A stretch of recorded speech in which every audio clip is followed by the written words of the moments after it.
प्यारे बच्चों, आपका फिर स्वागत है रे क्लासेस फिरोजाबाद में। चैप्टर चल रहा था बायो मॉलिक्यूल, उसमें टॉपिक चल रहा था न्यूक्लिक एसिड।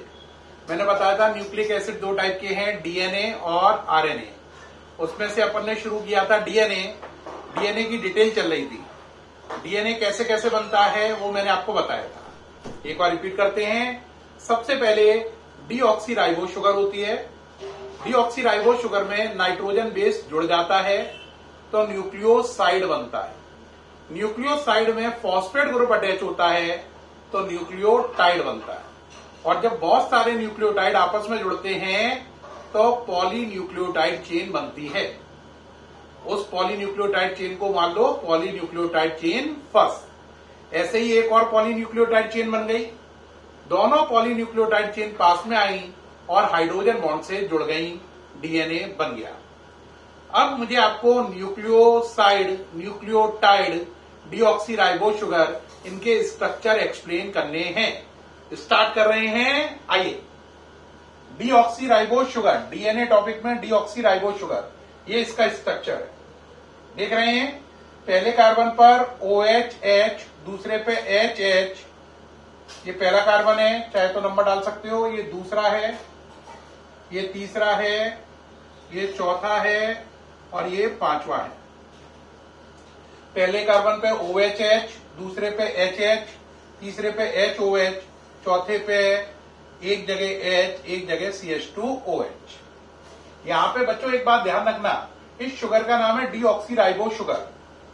अगर इसी में मैं आपसे कहूं डीएनए और आरएनए में क्या अंतर है, तो डीएनए और आरएनए में यह अंतर होता है कि आरएनए में डीऑक्सीराइबोस की जगह राइबोस शुगर होती है। कौन सी शुगर होती है? राइबोस। डीएनए में जो शुगर है वो डीऑक्सीराइबोस है, आरएनए में राइबोस होती है। क्या अंतर होता है दोनों में? अगर हम आरएनए की बात करें तो आरएनए में होती है राइबोस शुगर। अब राइबोस शुगर का स्ट्रक्चर देखना जरा, वो भी बना रहा हूं मैं, जिससे आप डीएनए और आरएनए की शुगर में अंतर समझ पाए। देखो, सेम रिपीट हो रहा है अभी तक। OH सेम है। यहां पे क्या हो गया? H और यहां पर OH, ये चेंज हो गया। क्या आपको चेंज नजर आया? कहोगे हां सर नजर आ गया है। फिर भी जिसे नजर ना आया हो वो देखे ध्यान से। यहां पे 2 नंबर पे क्या लिखा है? HH। इसमें 2 नंबर पे क्या है? HOH। यानी इस H की जगह क्या हो गया? OH। इसका मतलब साफ बात है, अगर सेकंड वाले कार्बन पे HH की जगह HOH हो जाए तो शुगर का नाम डीऑक्सीराइबोस से बदलकर राइबोस हो जाता है। एक बच्चा बोलेगा ऐसा क्यों? बेटा, डीऑक्सी का मतलब ऑक्सीजन कम है। आपने एक ऑक्सीजन इसे दे दी, देखो इस पे ऑक्सीजन कम है, आपने इसे ऑक्सीजन दे दी तो डीऑक्सी वर्ड हट जाएगा। तो अब ये क्या रह जाएगी? देखो, राइबोस शुगर। डीऑक्सी का मतलब होता है लेस ऑक्सीजन अमाउंट। आपने उसे एक ऑक्सीजन और दे दी तो लेस ऑक्सीजन अमाउंट खत्म हो गई, तो डीऑक्सी वर्ड हट गया। कौन सा आ गया? Ribose sugar. अब दोनों का फॉर्मूला बनाएं। इसका फॉर्मूला बनाएं। कार्बन कितने हैं? 5। ये तो देखे ही थे। हाइड्रोजन गिनो, 2, 4, 6, 7, 8, 9, 10। ऑक्सीजन गिनो, 1 और बोलो, 2, 3, 4। दोबारा चेक करो, 1, 2, 3, 4। तो इसका फॉर्मूला है C5H10O4। इसका बनाओ, C5H10O4 की जगह O5 हो जाएगा क्योंकि एक ऑक्सीजन यहां पर बढ़ गई है। तो इसका फॉर्मूला है C5H10O5 और इसका है C5H10O4। अब ये डीऑक्सीराइबोस शुगर है, ये राइबोस है, ये डीएनए में मिलती है, ये आरएनए में। अब हम डीएनए की डिटेल कर रहे हैं तो इसे मिटा दे रहे हैं, ये एडिशनल इंफॉर्मेशन थी, इसे हटा रहे हैं। अब आप देखें, ये क्या चीज है? Deoxyribose sugar. अब डीऑक्सीराइबोस शुगर में अगर ये वाला OH हट जाए पहले कार्बन का, देख रहे हैं, पहले कार्बन का क्या हट गया? OH। उसकी जगह नाइट्रोजन बेस आ जाए। क्या आ जाए? नाइट्रोजन बेस, जिसमें 4 ऑप्शन है, AGTC, adenine, guanine, thymine, cytosine. तो अगर डीऑक्सीराइबोस शुगर के पहले वाले कार्बन का OH हटकर उसके स्थान पर नाइट्रोजन बेस आ जाए तो वो डीऑक्सीराइबोज शुगर अब बदलकर क्या कहलाएगी? न्यूक्लियोसाइड। क्या कहलाएगी? न्यूक्लियोसाइड। न्यूक्लियोसाइड क्या है? ये OH हट गया, इसकी जगह नाइट्रोजन बेस आ गया, तो आपको डीऑक्सीराइबोज शुगर को न्यूक्लियोसाइड में बदलना आ गया। अब न्यूक्लियोसाइड के बाद क्या है? न्यूक्लियोटाइड। अब देखो इसका जो ये 5वां कार्बन है, ये वाला CH2OH वाला न्यूक्लियोसाइड का, देखो ये 5वां कार्बन है।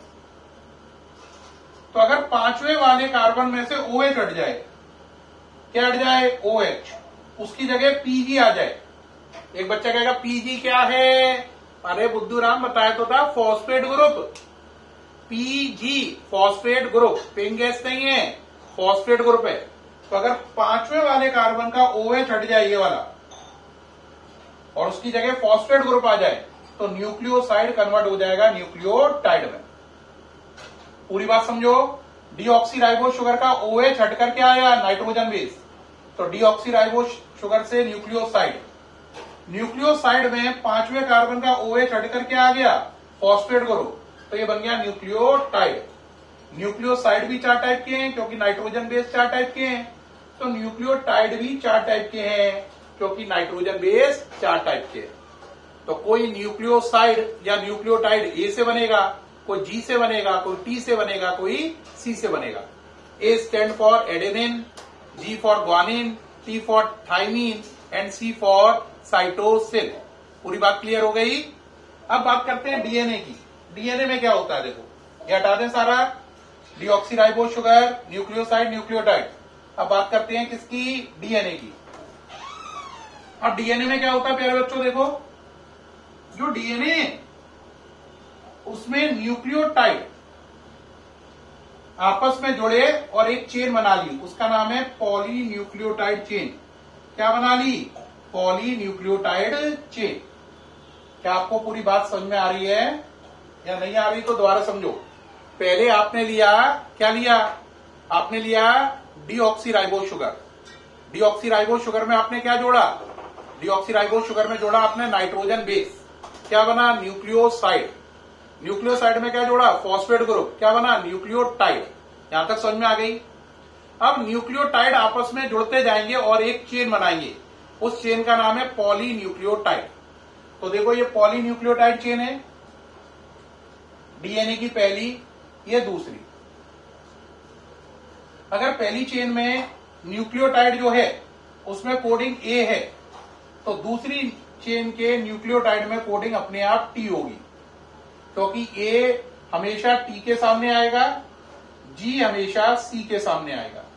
ए और टी में डबल हाइड्रोजन बॉन्ड होगा, 2 हाइड्रोजन बॉन्ड होंगे। जी और सी में 3 हाइड्रोजन बॉन्ड होते हैं। कितने? 3। तो देखो ए टी के सामने आएगा। अब इस चेन में मान लो थोड़ी देर के लिए जी है, सी है, फिर ए है, फिर टी, फिर जी है। तो इस चेन में अगर ए है तो यहां पर टी है, इसमें जी है तो यहां पर सी, इसमें सी है तो जी, ए है तो टी है तो ए, टी है तो ए, और जी है तो सी। ए और टी में कितने हाइड्रोजन बॉन्ड? 2। जी और सी में 3, सी और जी में 3, ए और टी में 2, टी और ए में 2, टी और ए में 2, जी और सी में 3। जी और सी में 3 हाइड्रोजन बॉन्ड होते हैं, जी सी में 3 हाइड्रोजन बॉन्ड होते हैं, या यूं कह लो सी जी में 3 हाइड्रोजन बॉन्ड होते हैं। ऐसे ही ए और टी में 2 हाइड्रोजन बॉन्ड होते हैं, या कह लो टी और ए में 2 हाइड्रोजन बॉन्ड होते हैं। अब देखो डीएनए में 2 चेनें हैं, ये पॉलीन्यूक्लियोटाइड चेन फर्स्ट है, ये पॉलीन्यूक्लियोटाइड चेन सेकंड है। ये आपस में हाइड्रोजन बॉन्ड से जुड़ गई।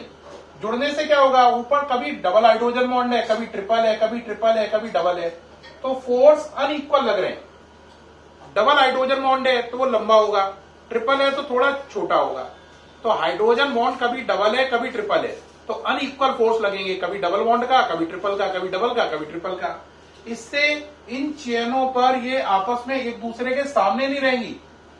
अगर 2-2-2 हाइड्रोजन बॉन्ड होते सब में, या 3-3-3 होते, तो ये ऐसे रहती। लेकिन कभी 2 है, कभी 3 है, इसकी वजह से कॉइल अप कर जाएंगी ऐसे करके, और ये दोनों चेनें मुड़ जाएंगी और ये डीएनए का कहलाएगा डबल हेलिकल मॉडल। क्या कहलाएगा? Double helical model. ठीक है, डबल हेलिकल मॉडल ये हो गया। कभी डबल हाइड्रोजन बॉन्ड, कभी ट्रिपल हाइड्रोजन बॉन्ड, कभी डबल हाइड्रोजन बॉन्ड, कभी ट्रिपल हाइड्रोजन बॉन्ड। ये डीएनए का क्या बन गया? Double helical model. कोई आपसे पूछे कि डीएनए कॉइल क्यों कर जाती है उसकी दोनों चेन, तो इसकी वजह है कभी डबल हाइड्रोजन बॉन्ड, कभी ट्रिपल, अनइक्वल फोर्स लगते हैं, इसलिए डीएनए की दोनों चेन आपस में कॉइल अप कर जाती हैं। अगर खाली डबल होते या खाली ट्रिपल होते तो चेनें एंटी पैरेलल रहती, कॉइल नहीं करती। डबल हेलिकल मॉडल जो है डीएनए का, ये दिया था वॉटसन और क्रिक ने। किसने दिया था? वॉटसन एंड क्रिक नामक साइंटिस्ट ने। इसके लिए इन्हें नोबेल प्राइज मिला 1952 में। क्या मिला? नोबेल प्राइज, जो कि दुनिया का सबसे बड़ा अवार्ड है। Double helical model given by Watson and Crick, और इनको इसके लिए क्या मिला? Nobel prize. अब ये डीएनए का पूरा स्ट्रक्चर मैंने आपको समझा दिया है, लेकिन प्यारे बच्चों अभी डीएनए टॉपिक खत्म नहीं हुआ है। अभी डीएनए से संबंधित बहुत सारी जानकारी रह गई है, और अभी तो आरएनए भी बचा है। तो अभी नेक्स्ट वीडियो में डीएनए की डिटेल्स आएंगी और आरएनए भी आना है। ठीक है, मुझे उम्मीद है आज के वीडियो से आपको पूरा डीएनए कैसे बनता है दोनों वीडियो से मिलाकर क्लियर हो गया होगा। आपको आज की वीडियो कैसे लगे? अगर बहुत अच्छे लगे हों तो कॉम्प्लीमेंट करें, कोई शिकायत या सुझाव हो तो वो भी बताएं, डाउट्स अपने व्हाट्सएप पे डाल दें। Thank you to all of you. Thanks.